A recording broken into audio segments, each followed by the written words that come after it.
All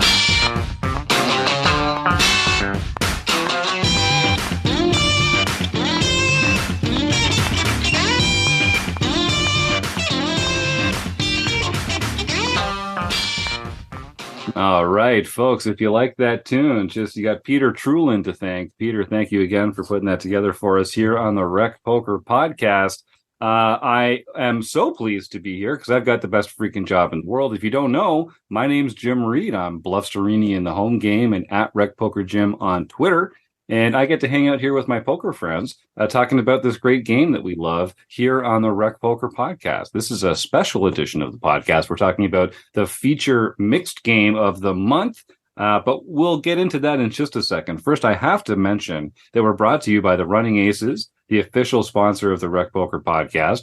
And most of what we do here is free. We're a largely volunteer-based organization, so we really depend on support from our sponsors and our premium members who take advantage of our fantastic training material and study opportunities for only $15 a month. And if you want to join us, you can get your first month for only $5 by using the code RECPOKER at checkout. But we also have a fantastic free community with home games, forums, Discord, strategy videos, study opportunities, road trips. I'm just scratching the surface. There's a ton of free resources for poker lovers at rec.poker. All it takes is an email address and a smile to sign up, but we do insist on both. Now, you might get used to hearing my voice because they let me host the show on Mondays, but I am just one of the wrecking crew, which is what we call our leadership panel over here. It takes a crew to make the magic happen here at Rec Poker. And if you want to find out more about me or the rest of the wrecking crew, you can go to rec.poker/crew, or you can listen up because you're about to meet a few of them right here tonight on the show, starting with our own John Somsky, the home game director here at Rec Poker. John, take it away. I'm John Somsky, also known as Poker Geek MN everywhere, and I run our home games. I'm Rob Washam. You can find me as Rabman50 just about everywhere. And you can join me and a bunch of our other Rec Poker Premium members every first and third Wednesday of the month when we discuss the latest poker book. And I'm Taylor Moss. You can find me on Twitter at Taylor_Moss or as Gopher Boy TJM in the Rec Poker home game, which I stream live on Wednesday evenings at 9 p.m. Eastern, 8 p.m. Central at twitch.tv/recpoker. That's right. And speaking of home games, they're just one of the perks of our free membership. We do a different mixed game of the month every month in 2024 on the second Wednesday of the month. You can play and compete with the rest of our members in the mixed game of the month player of the year race.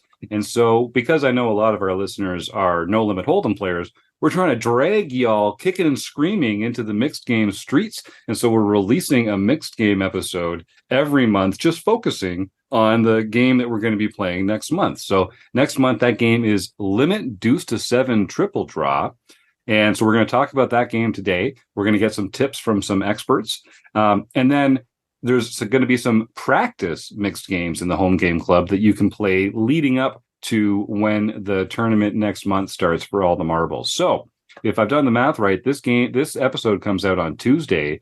Tomorrow night should be the third Wednesday of the month, which will be the first mixed practice game for Limit Deuce to 7 Triple Draw. And then there'll be another one next week before we get together next month to play for real on the second Wednesday of the month. So John Somsky, you've put this fantastic slate of mixed games together. Tell us a little bit about Limit Deuce to 7 Triple Draw. Well, back in February, we played No Limit Deuce to 7 Single Draw. Got it. This is very similar to that.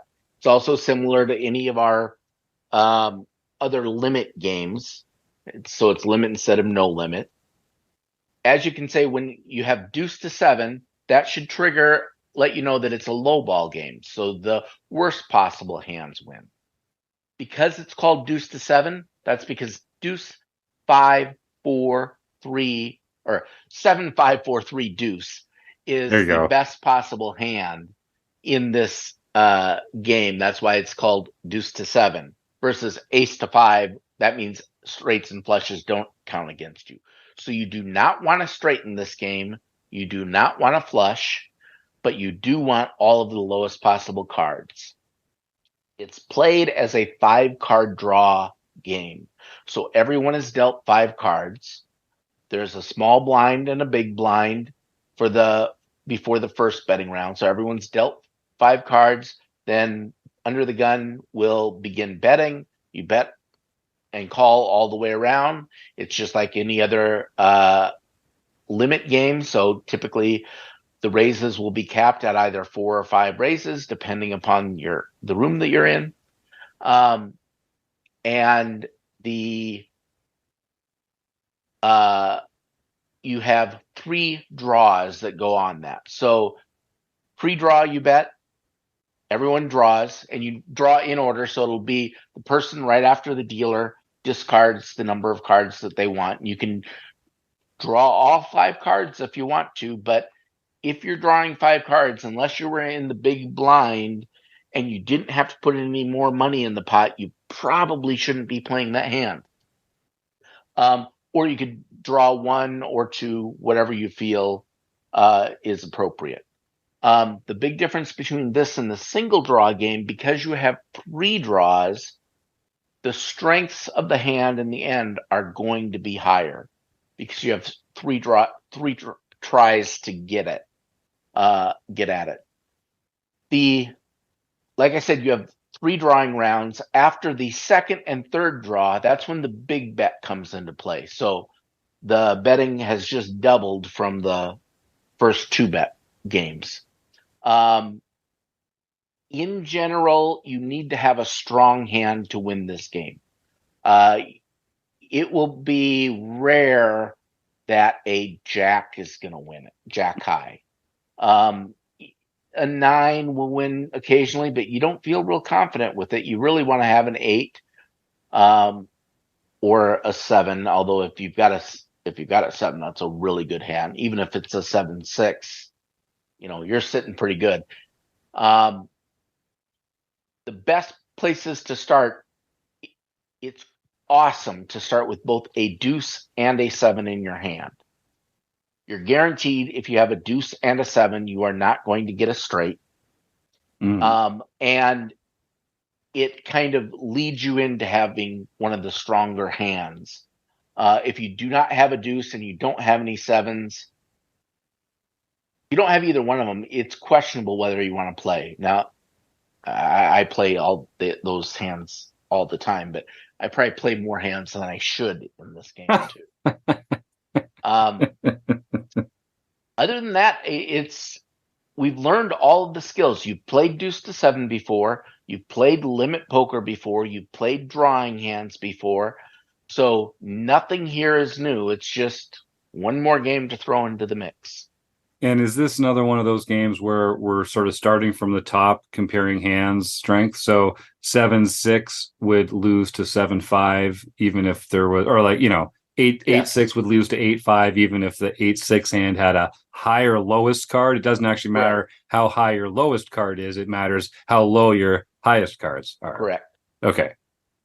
So I'll probably ask you that many more times as we get into these mixed games. A queen jack will beat a king 5. Right. Okay. I like that. Yeah, Rob?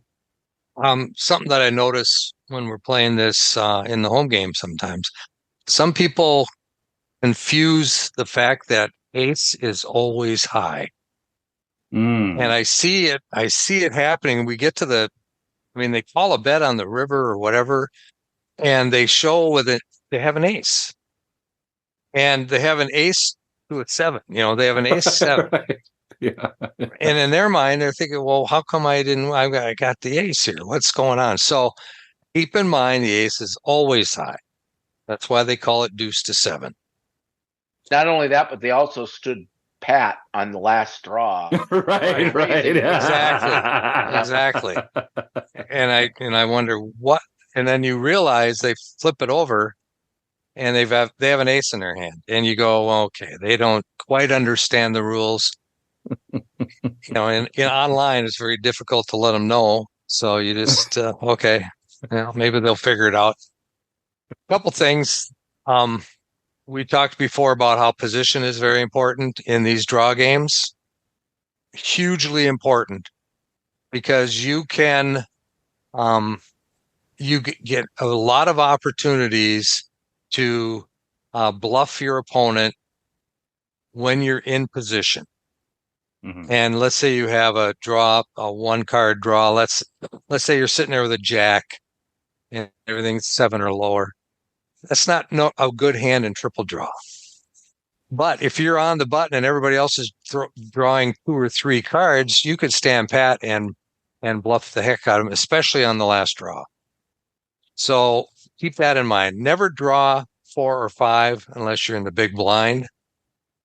The only time you should be drawing 3 probably is if you try to steal from the button, Mm-hmm. or you're in the big blind and it didn't only cost you 1 bet to see the first draw.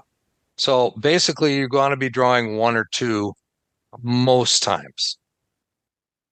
And one more thing, we played single draw. In single draw, jacks could be a good hand. Mm-hmm. Whereas in triple draw, it is never a good hand because you have 3 opportunities to improve your hand. In single draw, you only have that 1. So keep that in mind. And 8 is probably the best, the highest low card that you can usually have to guarantee a win without bluffing your way through it.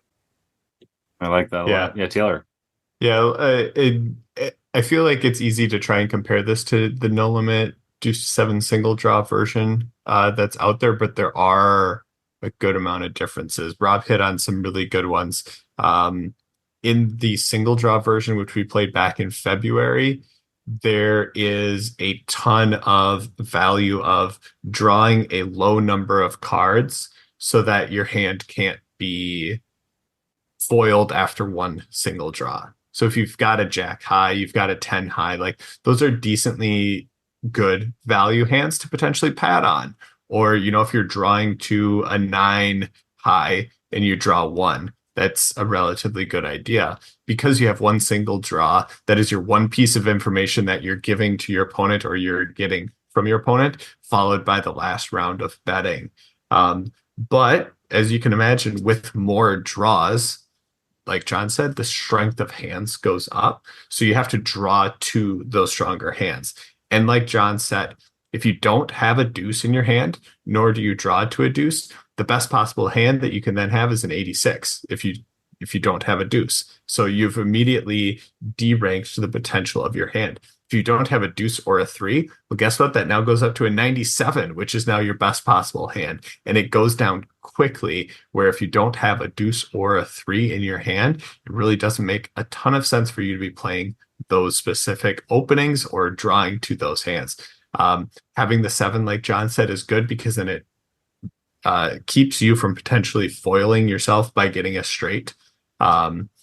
But it's really, really important to have a deuce or a 3, or preferably both when you're playing some of those hands. And then the other version, the no limit hold'em single draw version, it's tough to draw 2 and really be in a good spot. In triple draw, it's 100% okay to draw 2 right away, to keep 3 cards, 3 good cards, and draw 2. And then hopefully on your next draw, you're only drawing 1. And then hopefully you can pat on the next one or hit on the draw after that. Because you have so many draws, you have that prolonged way of approaching it. The only thing you really have to be cautious of is there's going to be betting in between those different draws. And how are you going to approach those different situations? But during the betting, that even adds value to, like Rob said, position is so insanely important. If you can be in position, you can always see what your opponent's drawing. You can always see how they act before you choose to act on that specific draw. You get to see what they draw before you draw. So you have, I believe, 4 different instances throughout this game where if you have position, you're getting information before your opponent. It can allow you to make better decisions. So position is the name of this game. And John, is this our first triple draw game of the year? I think it is. Badoogie is also a triple draw. Oh, sure. Yes. Good point. Good point.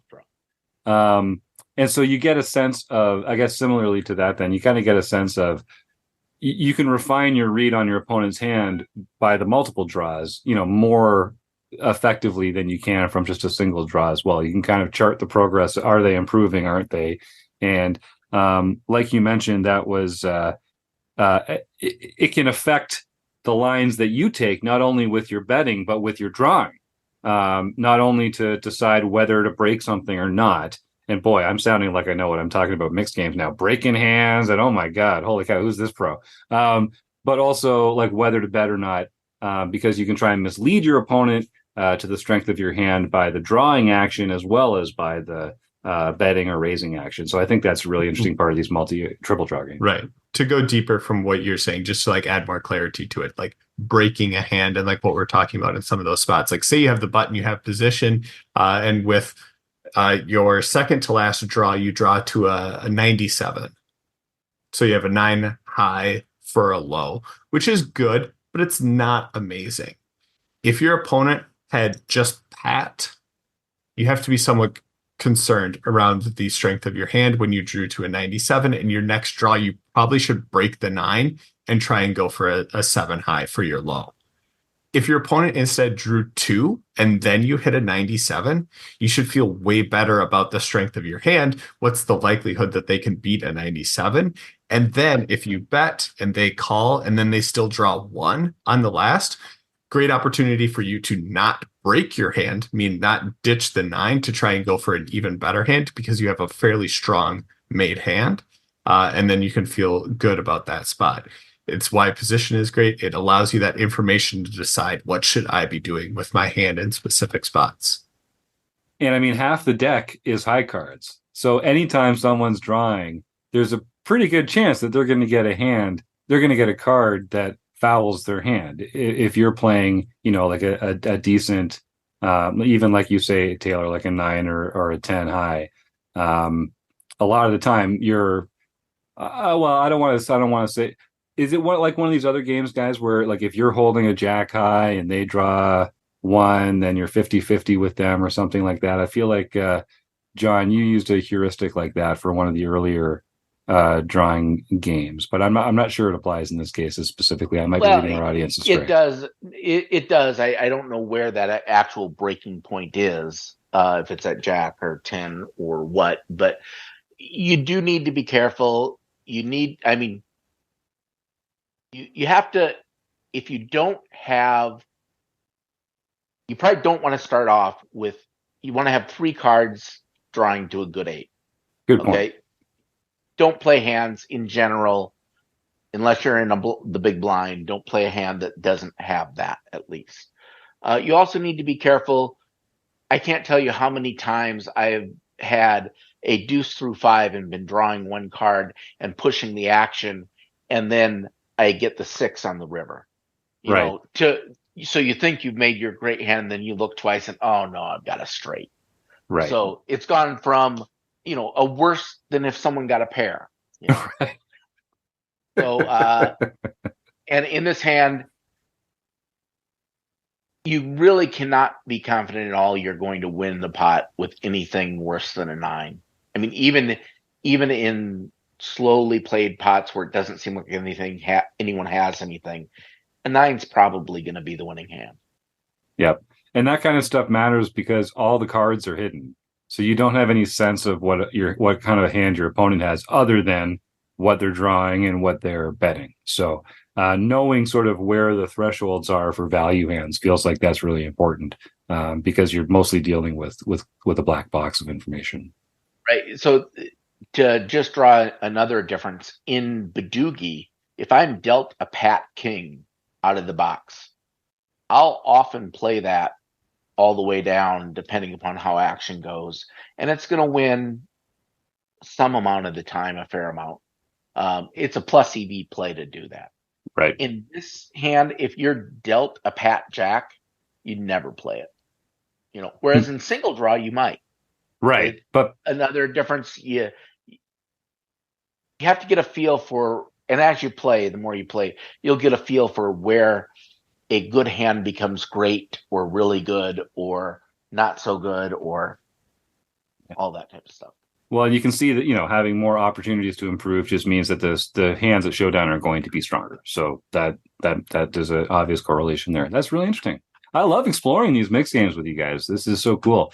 Hard to believe it's almost November, and then we're going to be rounding it out in December with 8-game mix. So let's hear, unless there's anyone else has anything else they want to add to limit deuce to 7 triple draw. Let's see what some fantastic poker pros and celebrities have to say about what they love about this game and some tips of their own. Enjoy. All right. We're joined again by Bernard Lee. I'm so excited for this, Bernard. Give me some tips on how to play limit deuce to 7 triple draw. Yeah, so triple draw deuce to 7 is definitely different than single draw.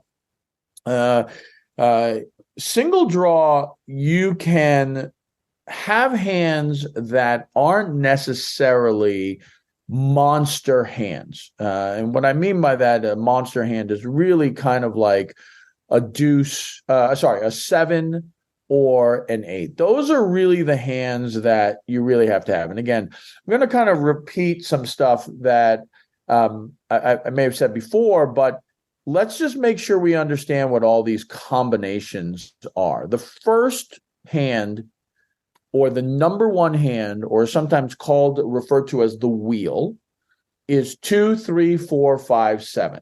Okay, so that is the best possible hand, ergo deuce to 7. The ace in deuce to 7 is considered high, not low. It's high. End of story. This isn't its swings. It's high. So if you actually had a pair of deuces and someone else had a pair of aces, the deuces are going to win. Okay. So because we're playing low ball, remember. So understand that in stud, high-low, ace is king because it can go both ways. Well, that's how important a deuce is in deuce to 7. Why?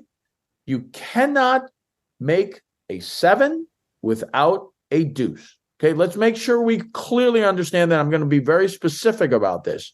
There are only 4 sevens that can be made.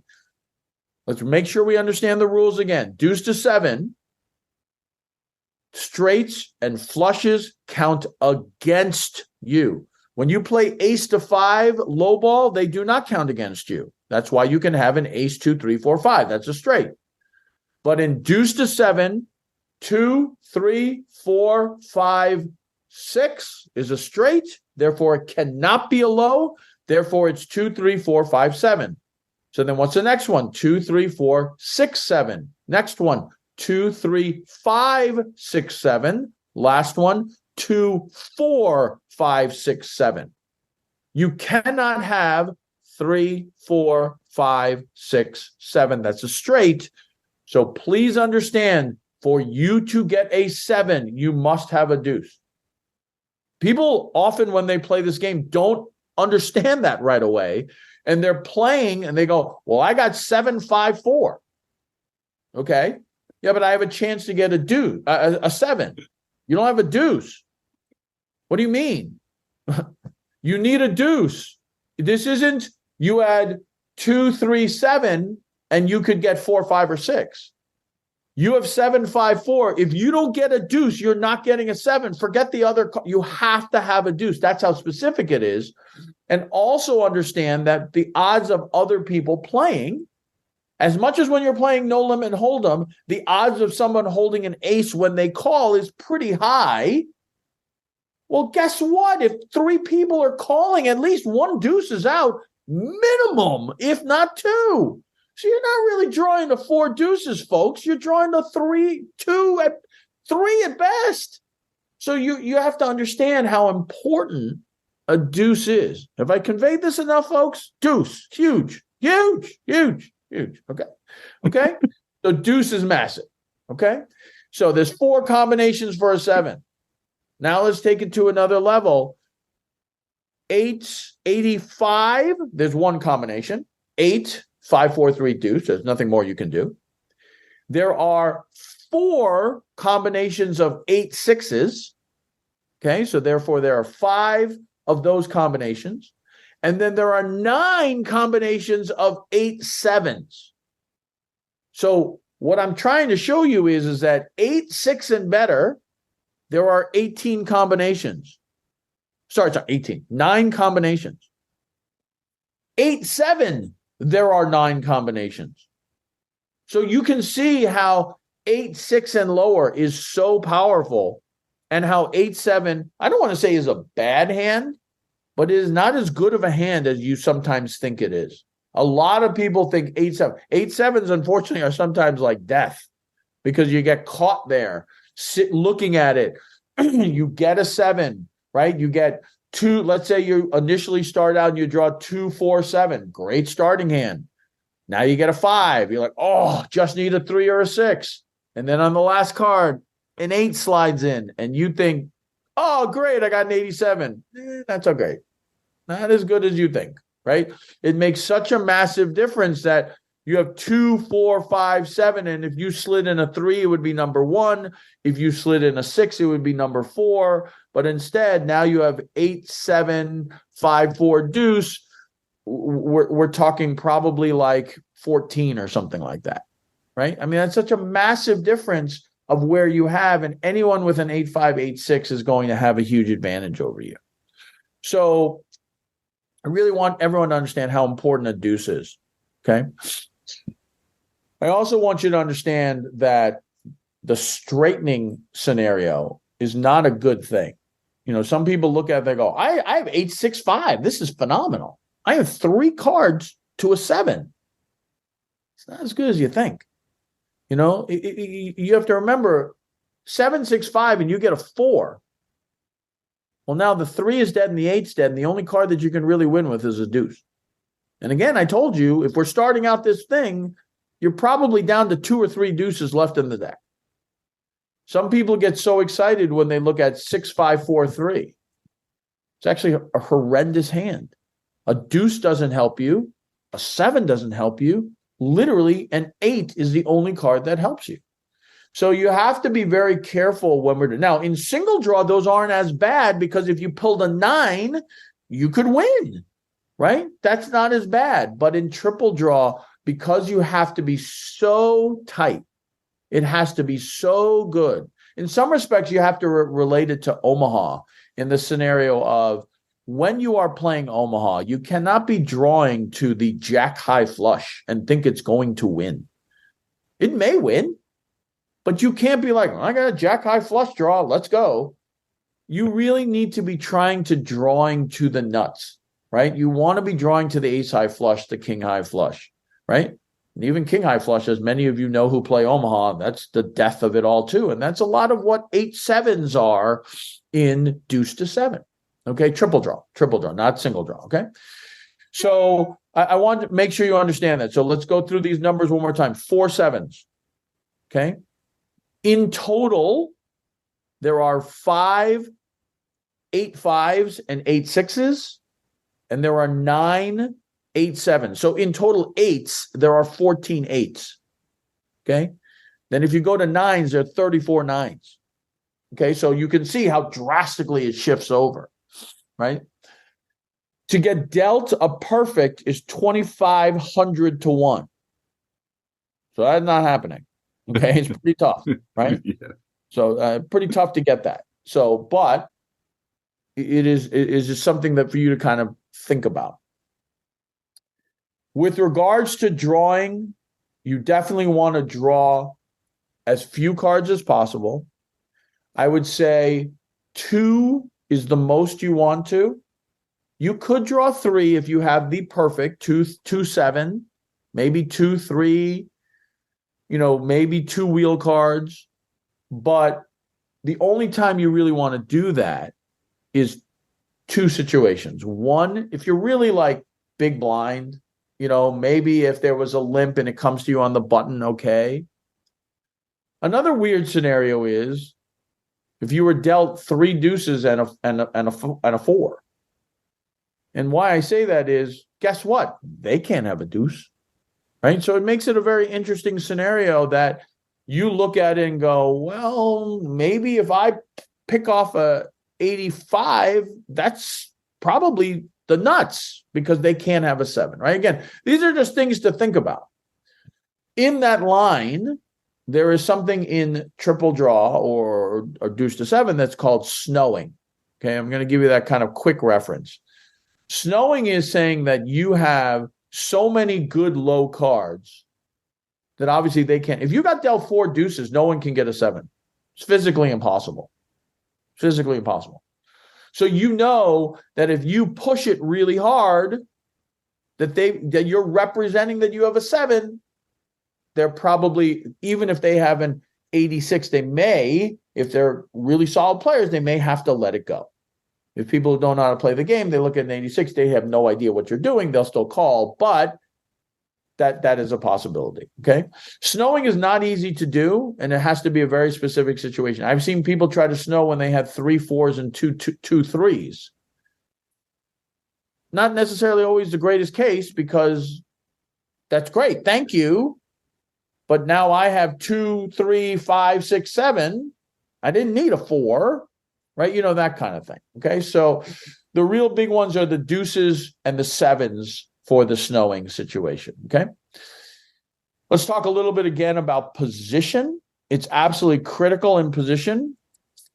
Deuce to 7 triple draw, the betting goes pretty. If you play in a triple draw game where everyone knows what they're doing, it is a combination of 2 things. It is one of the fastest games you'll play, but it actually ends up being one of the biggest betting games in limit, because there is very little checking.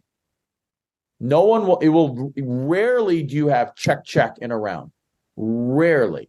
Because when that happens, somebody has the lead.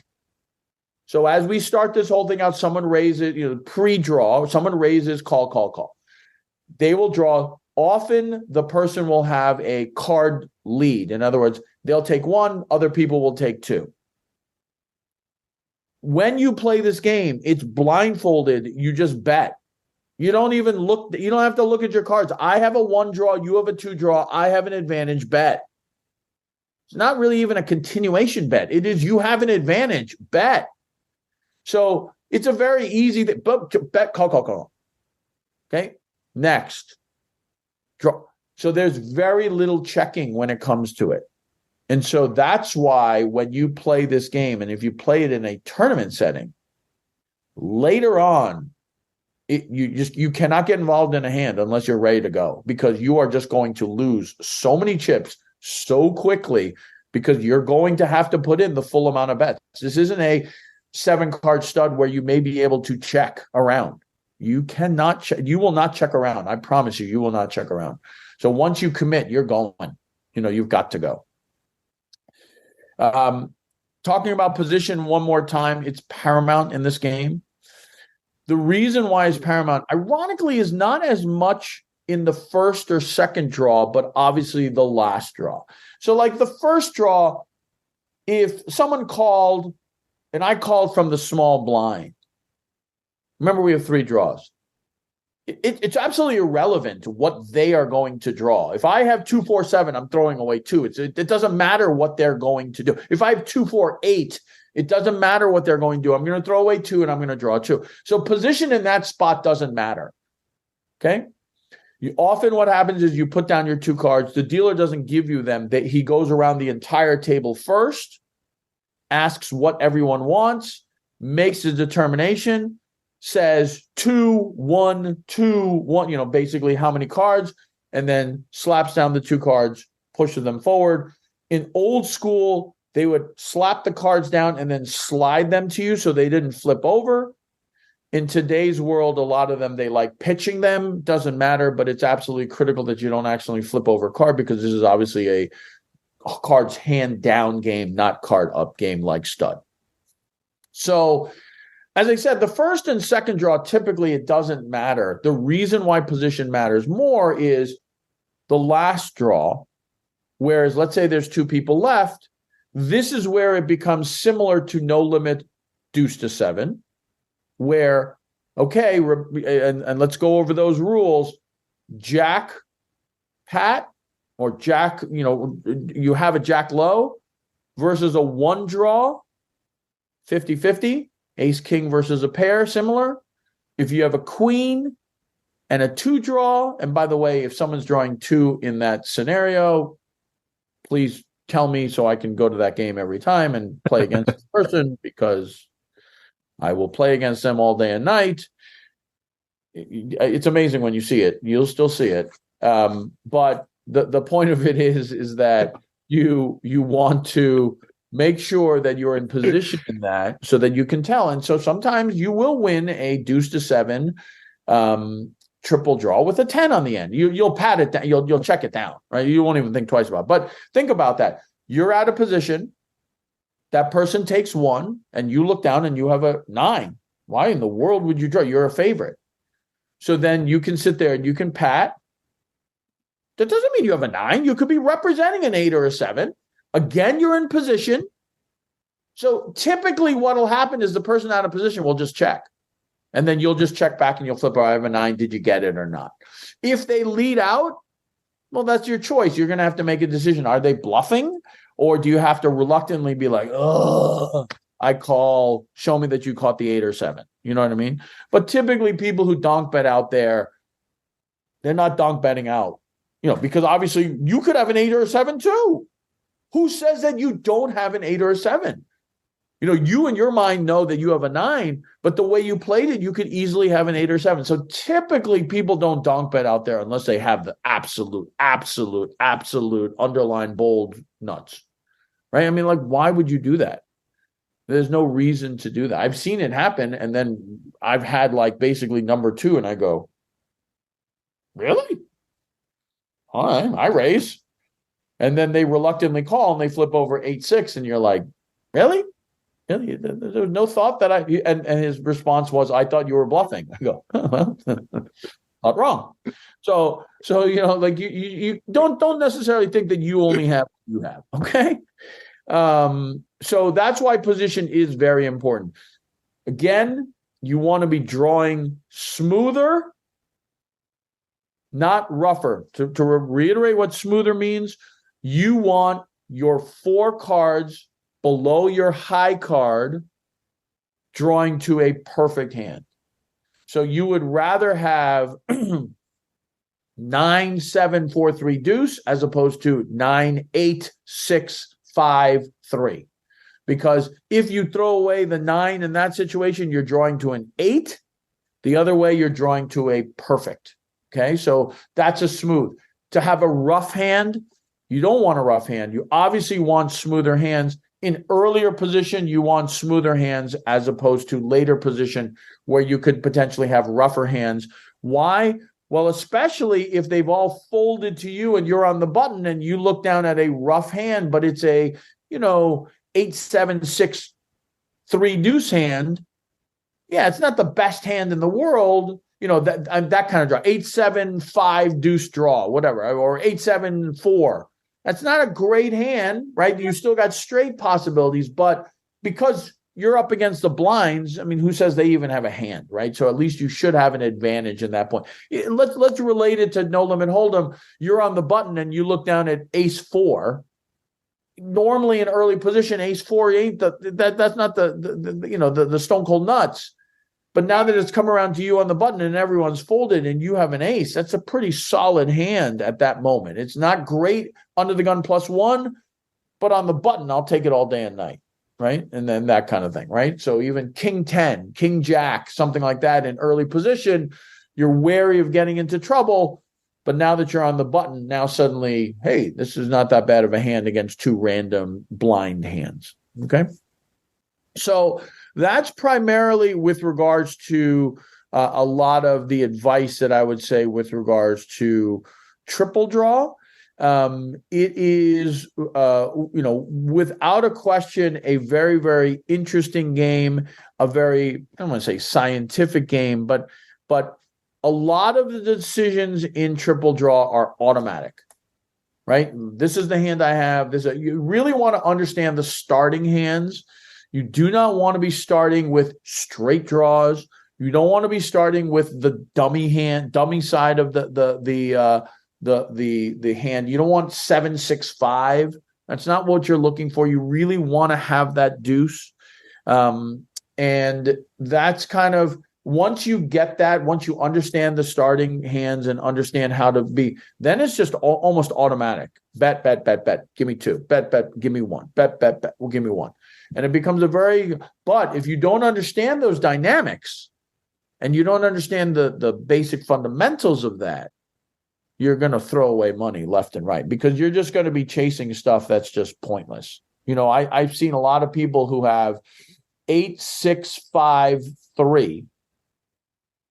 Sorry, 7, 6, 5, 3, and go, well, I was drawing to, a great hand, or 7, 5, 4, 3. I've heard this many times. I was drawing to the nuts. Okay. You had a deuce, right? A 6 gives you a straight, you're done. And an 8, you might not be winning. You might be drawing dead with an 87-5. But a lot of people don't understand it. They don't understand that. They'll sit there and they'll be like, I was drawing to the nuts. Okay. You were drawing to the nuts. Right? And for people who don't understand what I'm talking about right now, rewind the tape, listen to it again, understand why. 7, 5, 4, 3. Yes, if you get a 2, you have the nuts, but go through some of the things we talked about. After the first draw, at least 1 deuce is probably out. So you're not drawing to 4, you're drawing to 3, maybe 2. If you get a 6, you now have a straight. If you get a 8, you now have an 87-5, which may not be that good, right? It might be like the 14th hand or something. So you really aren't drawing to an incredible hand. You're drawing to a 2-outer. If you think about the world of now, if you had, change it, 2, 3, 5, 7. Now you could draw 4. You could draw a 6. Now you have 8 outs. Okay, let's say a couple of them out. You have 6 outs. 6 outs is very different than 2. Very different than 2, right? And so, yes, it is still a small percentage, right? Every card is 2%. So if you have 6 outs, that means you have a 12% chance to draw it. But maybe you're drawing for it twice, and so therefore it's better. But if you're just drawing to a deuce, please call me and I'll add you to my home game. So, but that's deuce to 7 triple draw. It is definitely a scientific, kind of limit hold'em versus no limit hold'em kind of thing.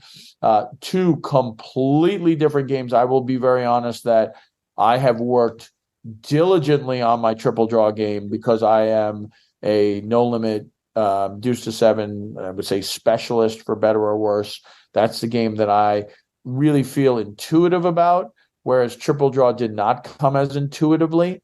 And I've worked very hard over the last 3 or 4 years and hope to play in more of the events at the World Series. I have played in the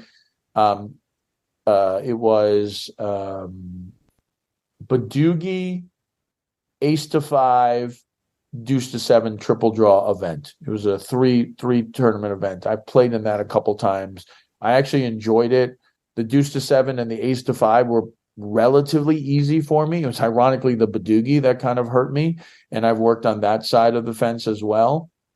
It's very funny because if you actually think about it, in the world of Badugi, it's very similar drawing percentage-wise as deuce to 7. So if you think about it, there are 13 hearts that are left, right? Like you need a heart, right? You have ace deuce 3. So of the 13, there are only 10 left that make sense, right? So you can't hit an ace deuce 3 heart. So you got to hit 4 through king of heart. Well, let's take away 10 jack, queen, king. So you really have to hit 4 through 9. Okay, that's really all you can hit, right? So there were 10 left, you took away 4. There's only 6 left. Well, isn't that the exact same thing as what I just talked about? If I hit a 4 or a 6, there's 1 4 out, 1 6 out, there's 6 left. I don't know why I hit the 4 6 much easier than hitting a specific heart. And it's just ridiculous, right? If you think about it in those terms, it's absolutely ridiculous. It's the exact same thing, number wise, it's the exact same thing. So if you think about it mathematically, which I'm a very math oriented person, it doesn't make any sense. But I will tell you, it seems so much harder to hit a heart than to hit a random 6.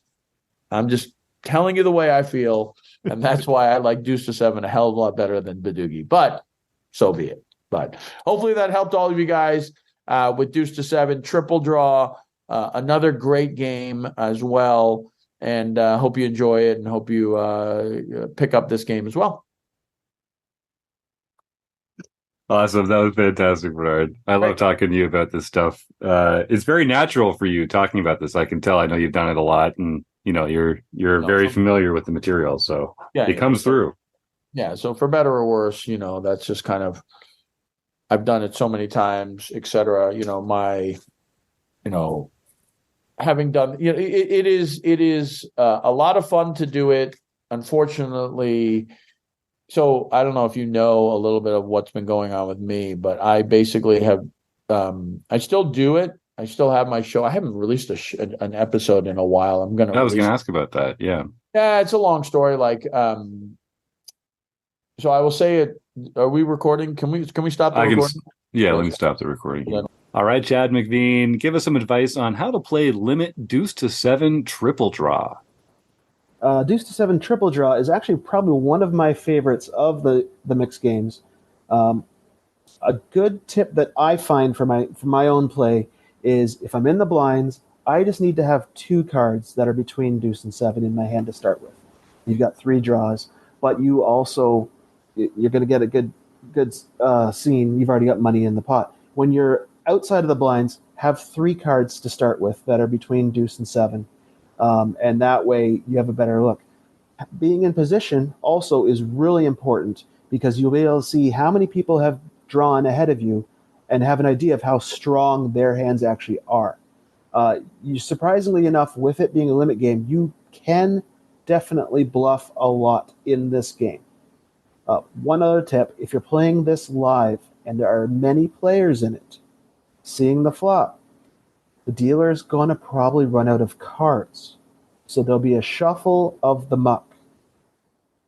What that means is all the cards that everyone threw away are now being shuffled up to be redistributed. So in that situation, being first to act actually is better because there's a better chance of you still having those original cards before the muck has been shuffled in. I'm just going to follow up with one question there. So do they shuffle the muck when they have run out of cards or when it's clear that they will run out of cards? When they run out of cards. So it really does benefit you to go first in the order because you're going to actually hit the back end of that original deck rather than everyone else's rejects, essentially.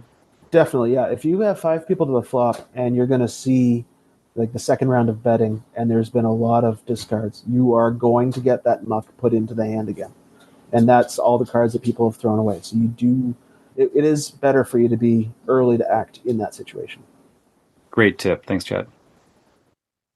All right, Chris Fox Wallace, give me some tips on how to play limit deuce to 7 triple draw. We'll start with the same thing that we talked about in Badugi. If you're going to draw 2, flat. If you're going to draw 1, raise. If you're pat, raise. Right? If you're opening, obviously you're always raising. They're almost never a game where I recommend people open limp when they're playing limit. That's crazy. But 3-bet those 1-card draws and those pat hands, and if they're not good enough to 3-bet, throw them away.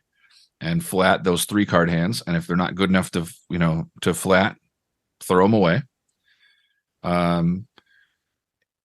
Let's see, what else do we have here? I've got a bunch of notes on this game. Remembering to draw a lot of cards is also important. The value of drawing a bunch of cards. I see people frequently, this is a mistake I see like in the 2040 and 4080 games here in Vegas.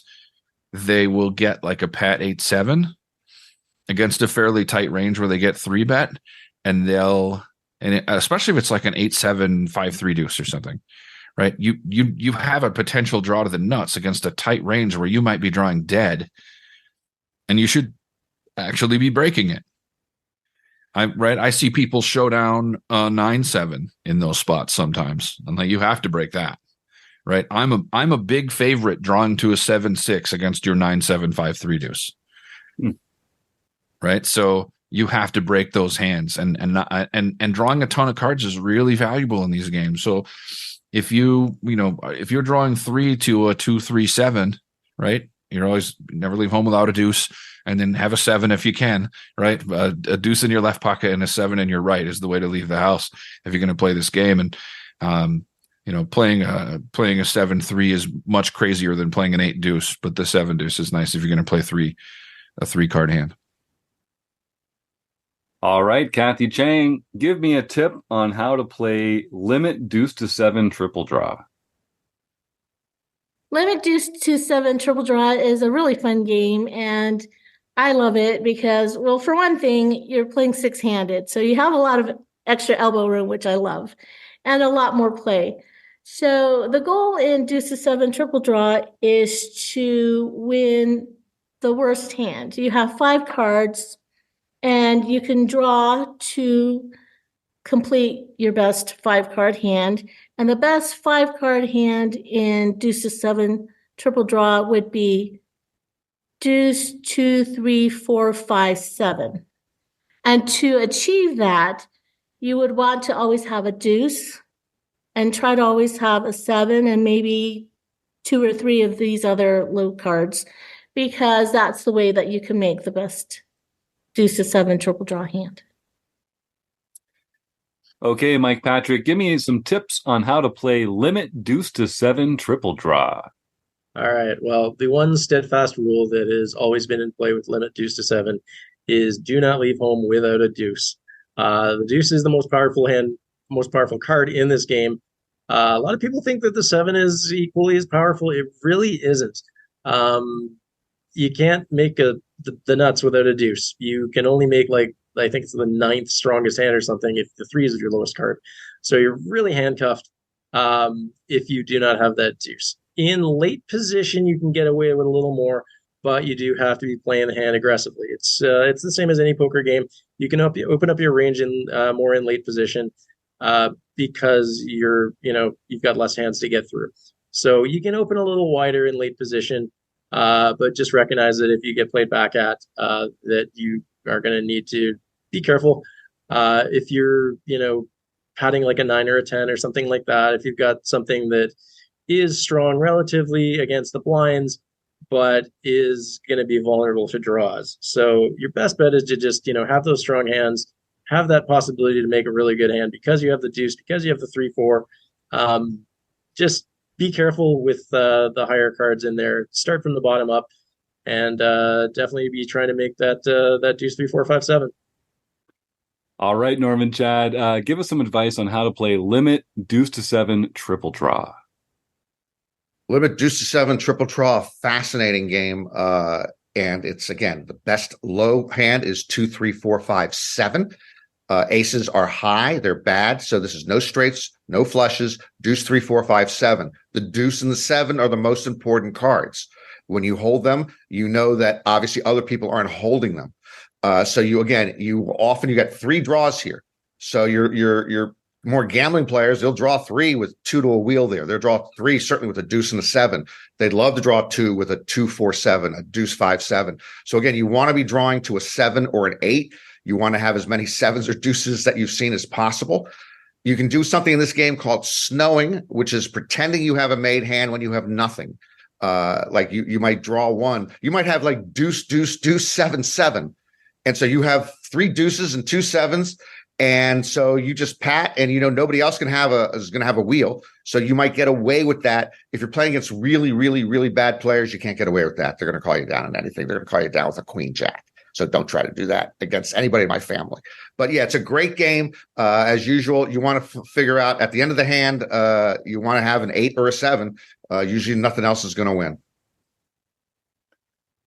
All right, Robbie Strazynski, give me some advice on how to play limit deuce to 7 triple draw.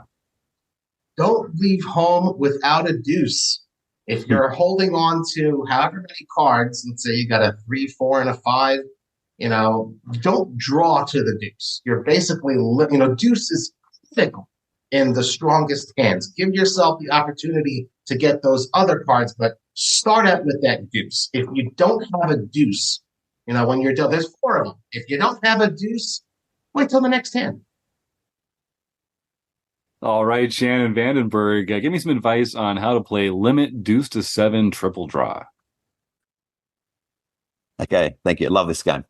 First of all, never, ever limp. If you're playing, you're raising. Simple as that, whether it be the opening raise or your 3-betting. Don't draw to straights and flushes, and remember that the 8 is always high. Okay, so even if it's a 1 draw and you've got 2, 3, 4, 5, all of the same suit, it sounds great. You just need a 7, but a 6 or a flush card or a low pair, like it's just throw it in the bin. Initially look for 2 draw hands, and by that I mean the hands that you just draw in 2 cards to. So 3, 4, 5 is going to play much better than your 8, 7, 6 and things like that. So and snowing is not for the weak and those with heart troubles. So if you're going to snow with deuce 4, 4, 7, then just don't give up on it. If you've decided that's what you're going to do, then do it. It won't always work, but you've got to throw some snow into your game. Absolutely. All right. Well, that was another fun conversation about mixed games. My thanks to, of course, the Running Aces Hotel, Racetrack, and Casino for their support over the years. To John Somsky and the other members of our Wrecking Crew panel here talking about their love of mixed games, and all our fantastic guests who contributed their segments, their thoughts and tips and advice on how to get the most out of some different mixed games that we're going to be playing. So I'd encourage you, head on over to rec.poker, sign up for a free account there. You can go to rec.poker/home game and find out all about the different mixed games that are being played throughout the year, a different one every month. And I would encourage our listeners, if you're a No Limit Hold'em player, dip a toe into some of the mixed games. You'll be surprised how much fun you can have. So without further ado, I'll just say thanks for joining us for another week of the Rec Poker Podcast. And I hope I get to see you all again next week or sometime real soon. Good luck on the felt, folks. Thanks again. Bye for now.